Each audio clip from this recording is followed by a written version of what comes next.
तो हेलो दोस्तों, मैं हूं आपको अपना काना जोशी। स्वागत है हमारे चैनल पे केजे के टेक पे। तो दोस्तों आज मैं आपको बताने वाला हूं कि अट्रैक्टिव थंबनेल कैसे बना सकते हैं। थंबनेल से आपकी वीडियो वायरल भी हो सकती है। आप आजकल सारा खेल है जो थंबनेल का है। आपका थंबनेल देख के लोग क्लिक करते हैं वीडियो को।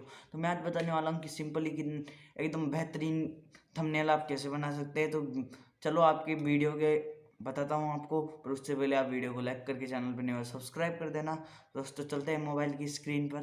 तो चलो तो दोस्तों मैं आ गया हूँ सिंपली पिक्सल ऐप एप्लीकेशन पे और सिंपली यहाँ से अपना आपको सिंपली बैकग्राउंड लेके आपको ले लेना है। अब मैं थोड़ा वीडियो को फास्ट कर रहा हूँ क्योंकि वीडियो ज़्यादा लंबी हो जाएंगी।